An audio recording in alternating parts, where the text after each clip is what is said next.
Hi guys, welcome to another video where I'll be comparing the iPhone 12 Pro Max and the iPhone 12 mini that just got released. Now, straight off the bat, you guys can see the difference between the size. The iPhone 12 Pro Max starts at a 6.7-inch screen with 226 grams, and on the other hand it's 133 grams and a 5.4-inch screen. It's also thinner as well. Now, looking at both phones, so let's look at the sides. So they're basically identical copies of each other, where the buttons are placed, where the speaker grill is, and the charger and the SIM tray and things like that, and the camera cutout, for example, they're both the same as well. Also the top end as well. Now, where the differences start are, first of all, let's start off with the back after we've gone on with the side. So with the back, the Pro model, it has a matte glass and a shiny camera cutout, whereas the mini has a gloss back with a matte camera cutout. Now, I like the white one for the first time in the Pro after a long time, and that's because of this clear glass. It really brings out the beauty in this phone. So if you look at that really closely, how it's kind of see-through, and you can see the sides of the camera, you know. I really like that. That gives it a very beautiful glass look, you know. So in this angle you can see it more without the reflections. Okay, now the other thing that you'll see different is when I'm picking it up is also basically the camera holder and the bezels are stainless steel, so they're shiny, whereas on the iPhone 12 mini they're matte and they're aluminium. All right. Now, other than that, you'll also have different physicalities, such as a bigger speaker. The sound, I have to say, when I tested it out, it wasn't too different, but you'll have a bigger speaker, bigger mic cutout. So 4:2 and basically 6:4 difference. Other than that, the notch is, I found that the notch on there wasn't as intrusive, whereas the notch here kind of feels a bit big for the screen because it's such a small screen as well. So other than that, that's the difference between the physicalities of the phone. Now let's move on to holding the phone. Now, holding the iPhone Pro Max does feel like a solid grip, but once you start using it, it kind of gets very flimsy. Now, if you look at it, like if I'm trying to use it, trying to get through to all angles of the screen, it's very easy to drop it. Whereas the iPhone 12 mini, on the other hand, it's very easy to hold, and you can kind of go through and touch the screen everywhere without basically leaving this side of the phone. Okay, so you're holding it with your fingers and you're kind of going everywhere with one hand. It is kind of a one-hand phone. It's not as good as the iPhone SE, the original one, and the 5 and things like that. They were really one-handed phones, but other than that, there's not much physical differences. Hi guys, let's get into the nitty-gritty, the second part of this video. So I'll be comparing the iPhone 12 Pro Max, the 12 mini, and I've got the SE up there as well, just for references.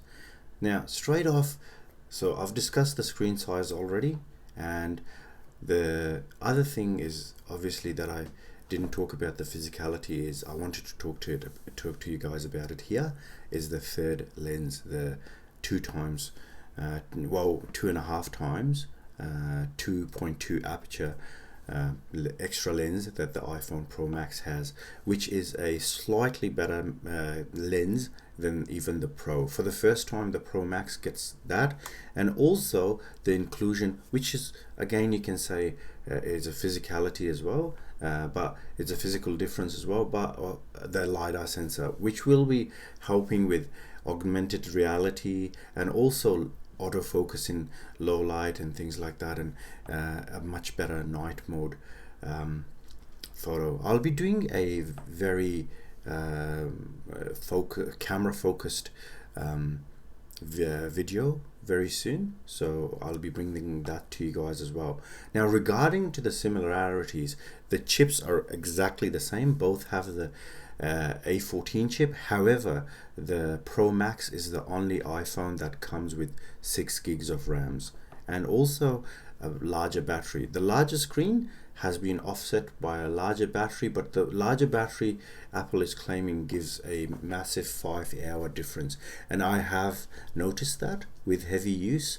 The Pro Max, I would go nearly as double. It's double the, nearly last double the length of the Mini. Other than that, they've got the same water resist, they've got the same MagSafe and ceramic shield, which is that thing Apple introduced that is going to save the iPhone from breaking the screen up to 4 times. The starting capacity disappointingly starts at 64 gigs for the Mini and only goes up to 256, whereas the Pro Max is a much better 128. But again, 512, I don't know, some people might, especially with these new cameras, might want a terabyte of storage there, and especially with the prices of how expensive these things are getting, you're not going to buy them every year, hopefully, and upgrade them. I think you're going to be waiting around. Now, other than that, everything else is the same when it comes to the screen. So both have OLED screens, both have a HDR display, both have the XDR display with Super Retina. The contrast ratio is the same, true tone, wide color display, haptic touch, and things like that. The HDR brightness is the same as well. However, the typical brightness of the screen is a tiny bit different, where the Mini gets 625 and the other one gets 800, and also the pixel resolution and pixel density. The pixel density is a bit better on the Mini, however the pixel resolution is better on the Pro Max. Going on to the weight, which I discussed before, 133, 226, that's the difference. And also it says it's the same depth, but I've put the phones next to each other. From the naked eye, the iPhone Mini, I don't know if it's just a mirage of to the eye, but the iPhone Mini does feel and also seem thinner. I don't know. Whereas here they say it's the same. Now the water rating and everything is the same. Let's move on to the camera. Okay, so starting off, the camera, as you can notice, it's got a telephoto 2.2 aperture telephoto lens, whereas the Pro has a 2.0 aperture lens, which lets in a bit more light. Also, the iPhone 12 Pro Max records in Pro RAW, whereas the other one doesn't. It has sensor shift optical image stabilization, whereas the other one has only optical. Doesn't have night mode portraits in Mini, and other than that, the rest are the same. They have HDR3 for photos, and they record in stereo as well, and they've got all the depth control and everything like that. Now let's go on to the video recording. Now this is where there's some differences. So starting off, everything is the same. So 4K recording is the same, HD recording is the same. However, they've this year introduced HDR video recording with Dolby Vision. The Pro Max can record up to 60 frames per second, whereas the Mini does half that. So if you're doing, if that only makes a difference when you're doing the recording of people who are moving a lot, and like if you're doing wildlife recording and things like that, where the animals are moving around. Whereas if you're just doing, like, for example, myself unboxing, or like a flower, recording of the flower, or some stuff that don't really move a lot, like architecture and things like that. The 60 frames per second don't make much of a difference because it doesn't make that smoother transition. Other than that, slow-mo and everything like that is the same. Studio recording, like I said, is the same. Time lapse is the same. Time lapse is when they do that slow motion thing, in like they do take a long period and just go through it really quickly. Now let's go on to the front camera, which you'll see especially from the iPhone SE, the first generation, is 1.2 megapixel 2.4 aperture front camera. That's massively improved to a 12 megapixel true depth camera. So what true depth means is obviously that bokeh, where the background gets blurred, so you can do that with just one lens at the back of the camera. Alright, and other than that, there's not much differences in the front camera. They're basically exactly the same. They do everything. In actual fact, like I'm saying, not much of a difference. There's no differences. They do HDR Dolby Vision at 30 frames per second at back as well, and that's basically it. All right, they're both 5G. Both got Wi-Fi 6, and there's for connectivity things, there's no differences. They're exactly the same. Security is the same. They got the same Face ID with the same unlocking speed.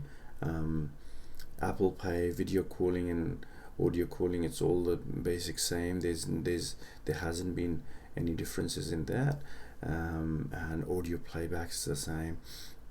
Video playback, that's the important thing, is the same as well. Some of these videos that I'll be uploading online are going to be in HDR 10-bit, so if you watch them in the new iPhones, you can really appreciate the work I've done behind the scenes. And recording them can take up to 8 rendering these videos through my laptop takes about anywhere from 7 to 8 hours, and I've got the 16-inch MacBook Pro with the i9, so it's like really slow because I'm using Final Cut, and Final Cut doesn't use the GPU, even though I've got an eGPU as well. They just sit and just the processor gets used, and which is really slow. Anyway, not banging on about too much about something that got nothing to do with that.